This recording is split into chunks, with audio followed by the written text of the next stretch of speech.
pitch of the perfect game, and so enjoy. Ground ball, right side. Cabrera will cut it off. Got Ryan Powers. He's out. Oh, he's safe. He is safe. He is safe at first base.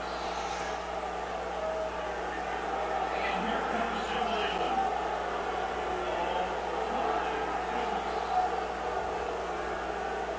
Jim Joyce said he was safe at first base. You make the call.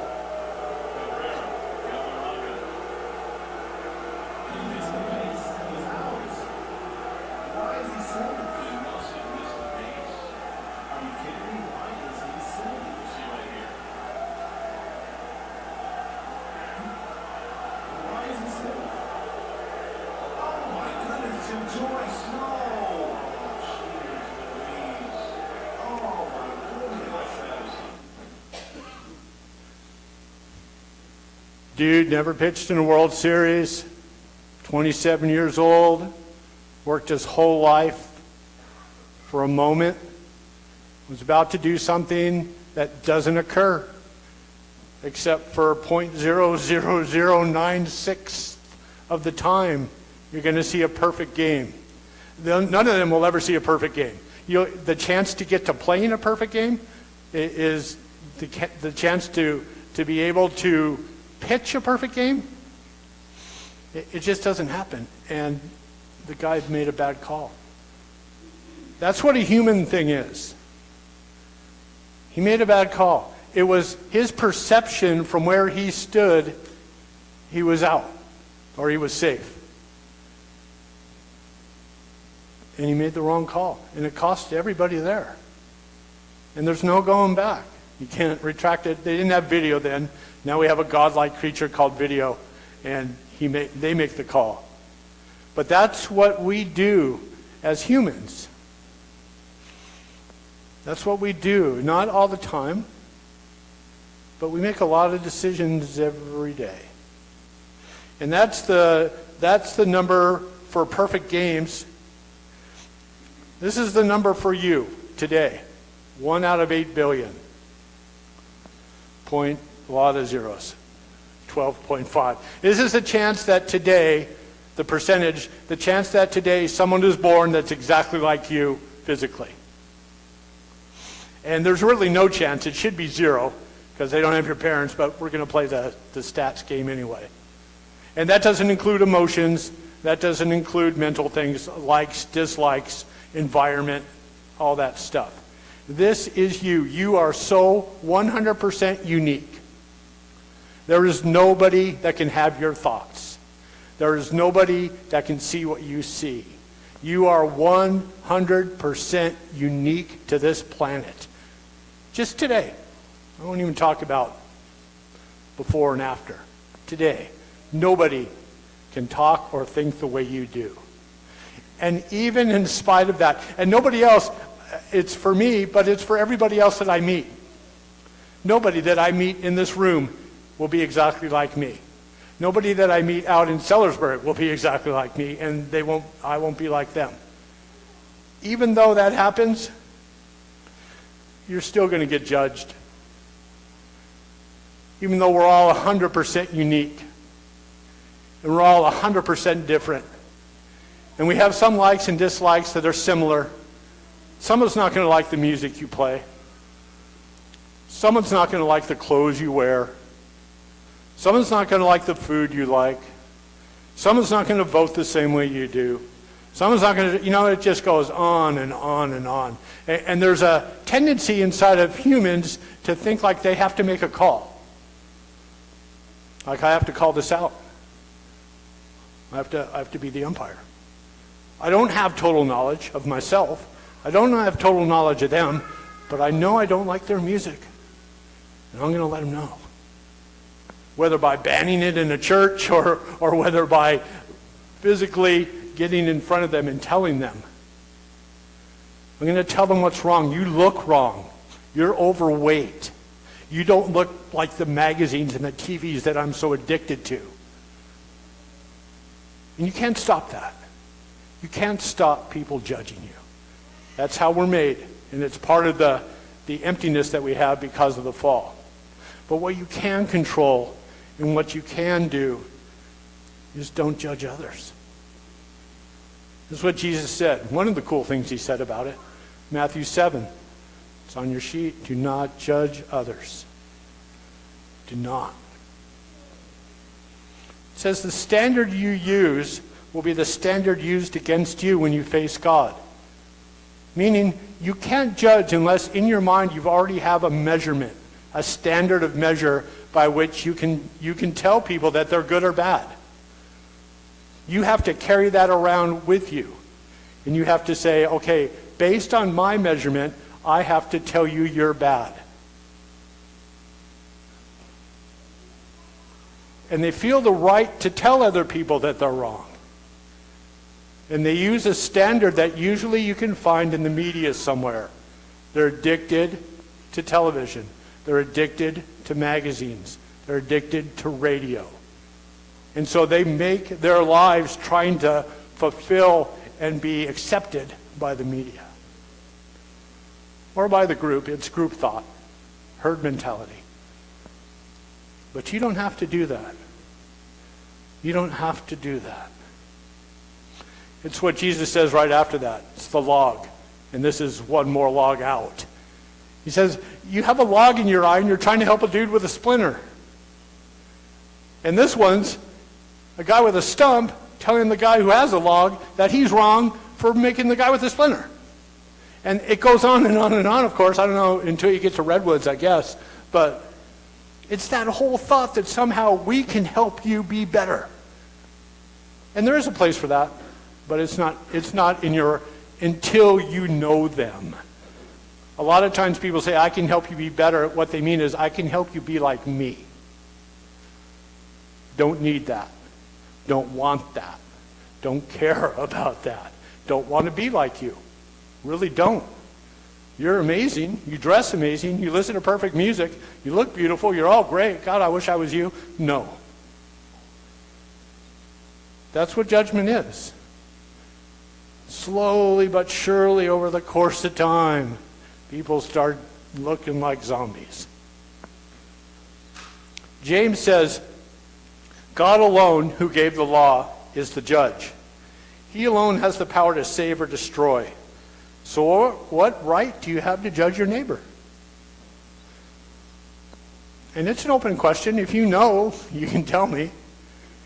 I know the golden rule on the world, right, is the one with the most gold rules. But the other rule is you serve. Serving is not judging. Only God can judge you. Only God can judge other people. That's kind of the key.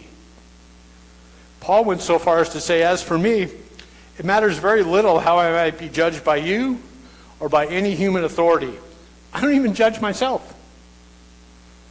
Those voices that plague you in your head that say you're not good, you're not valuable, you don't fit in, you're broken, you must try harder.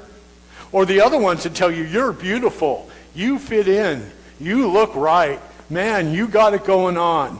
They're both lying to you. There's no standard. God's the judge. Let God tell you. They're both lies. They're both lies. But there is a place where we have to judge. There is a time when we have to use our brain. And this is from 1984. I'm sure y'all know it, or some. 2 + 2 = 5. Right? That's the perfect symbol for our world today. They're going to get on TV and they're going to tell you 2 + 2 = 5. And you're going to go, no, it doesn't equal 5. And they're going to report, yes, 2 + 2 = 5. We've written shows about it. We have philosophers who agree with it. We have experts who are going to argue it. We're going to meet on college campuses and we're going to argue about it. And 2 + 2 = 5.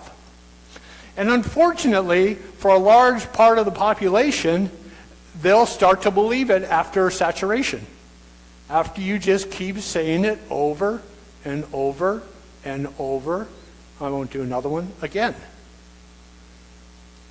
2 plus 2 will be 5. Nobody will care. And they'll take the most ridiculous statements and turn it into 2 plus 2 equals 5. So you have to think. You have to judge. You have to judge. But Jesus said, this is his second cool thing he said, stop judging by outward appearance and start judging justly. And I don't know if he said judging justly, but it's a cool alliteration. Just judging justly is to go away from outward appearance. Really to go away from 2 plus 2 equals 5. It's not worth arguing about. Music, it's not worth arguing about. I've seen churches divide over music. Clothes, it's not worth arguing about. There's something besides outward appearance that Jesus seems to think that we can judge by. So I'm going to tell you a story about George. George is a normal dude. And if you look real closely at the picture, you can see us in the future sitting in the stands behind him, watching him. He's a Roman soldier. He's from Cappadocia. And my pronunciation and all that. You can read about Cappadocia in Pentecost. That was represented when the Holy Spirit came down on the church. And probably got baptized. This is a couple hundred years before George. Probably went back to Cappadocia. Probably got into his family because George believed in Jesus. He was a Roman soldier, believed in Jesus. It's about 303 AD. And what happens was, though, Diocletian,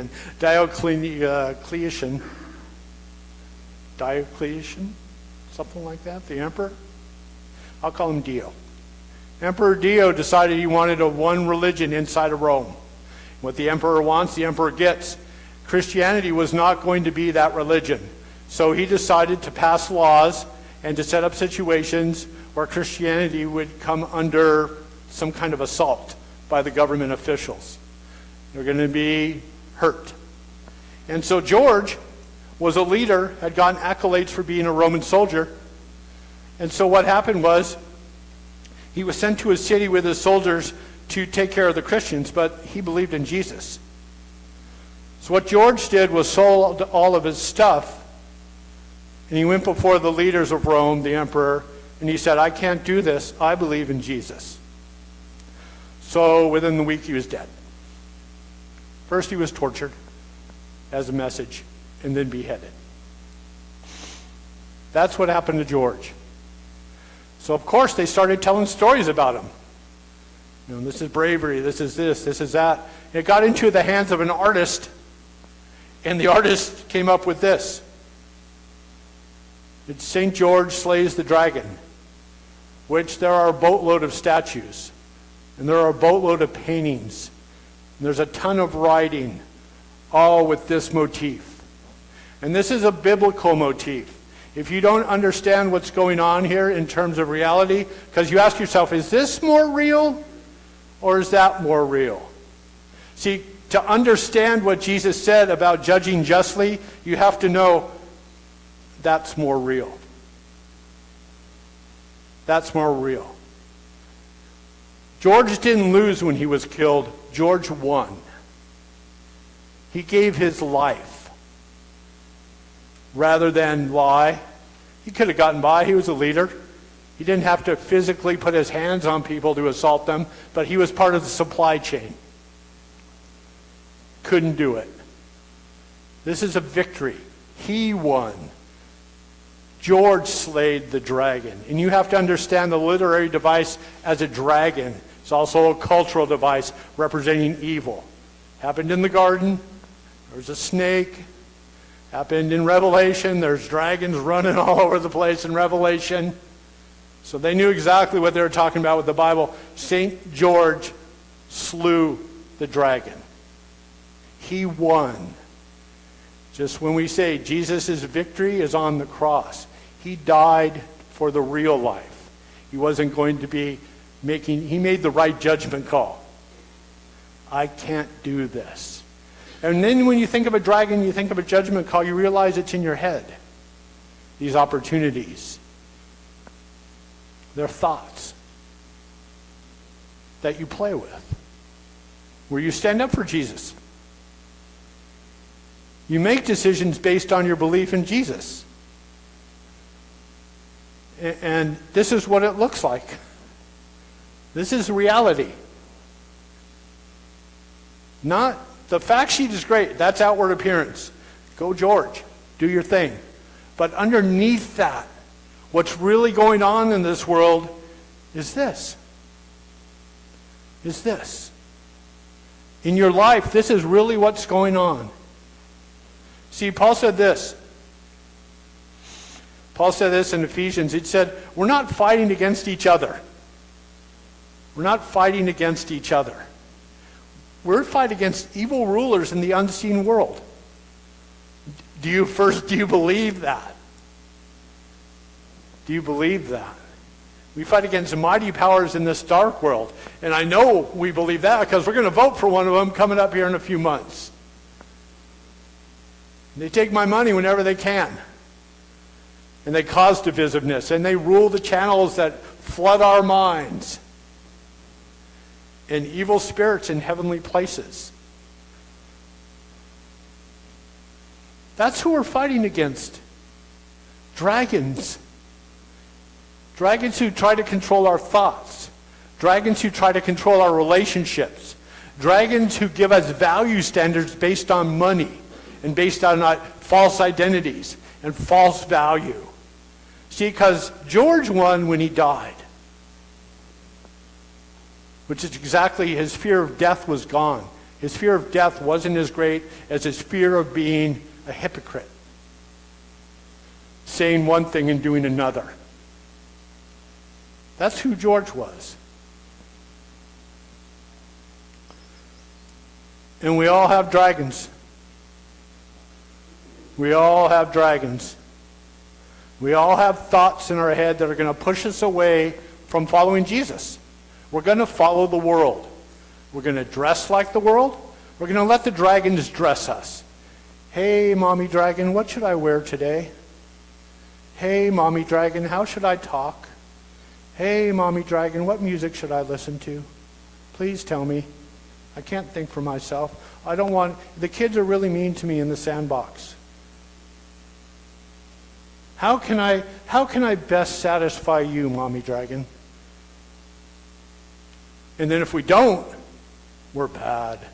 Mommy Dragon, I'm sorry, I upset you. I went out today and I didn't look like every other kid there. I didn't speak like every other kid in the playground. I didn't believe all the things they said. My value system is way different. This Jesus must be wrong.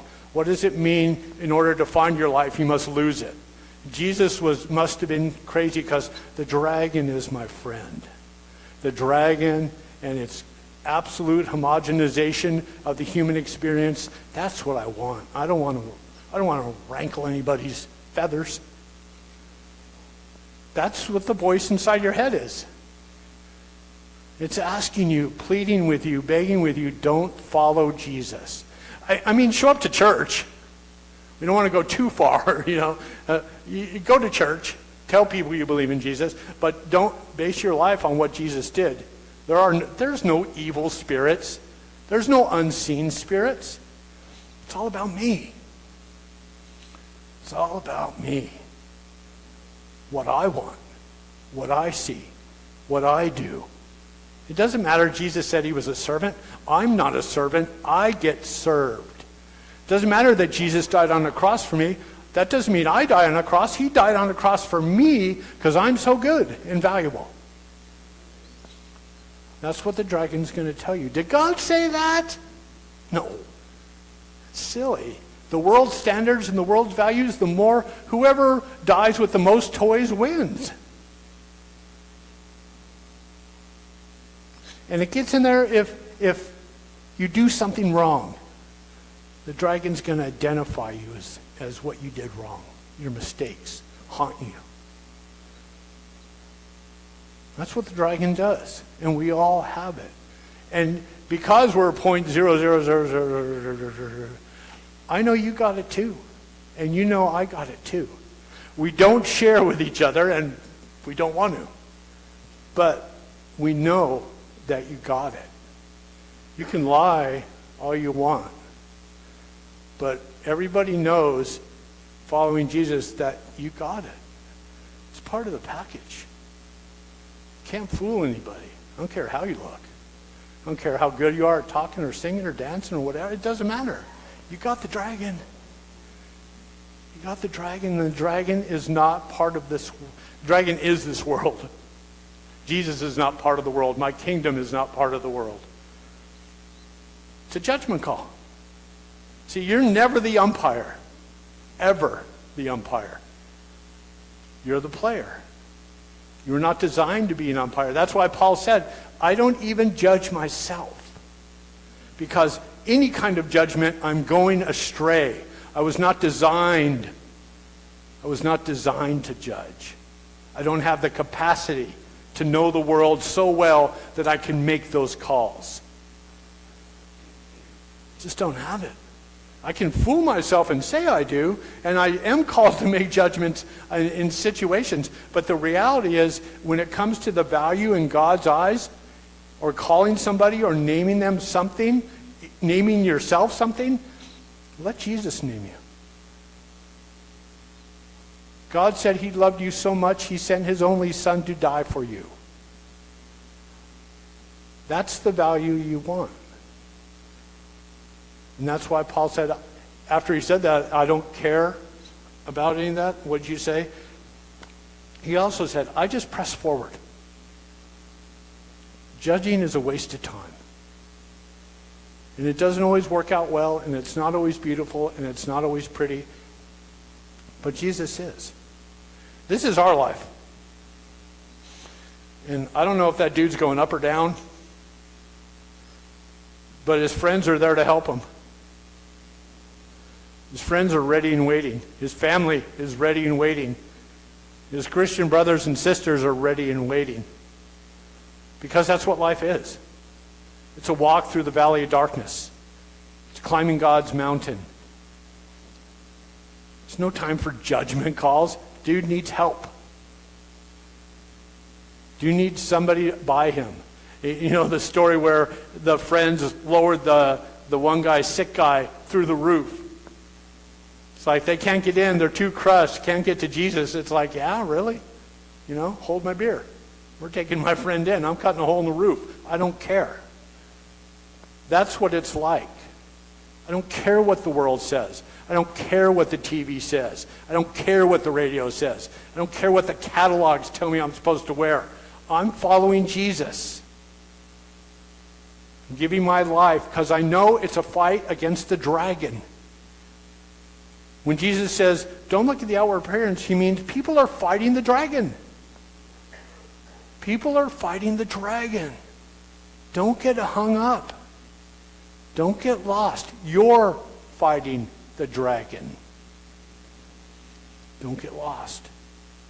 Don't get hung up on outward appearances, or you're failing. You're failing. So until we meet again, I was going to put a picture of a dragon there, but I figured that is probably too much. So I have these two cute little kids walking along. But my prayer for you is what Jesus said. Don't get hung up on outward appearances. Judge justly. Know that everybody is in a fight with the dragon. Know that this world is controlled by dragons and unseen powers, mighty powers that you can't see, and evil spirits in heavenly places. Please explain that to me. I don't know. All I know is that they're opposed to humanity, and they're opposed to love and service. So until we meet again, I pray that those thoughts haunt you.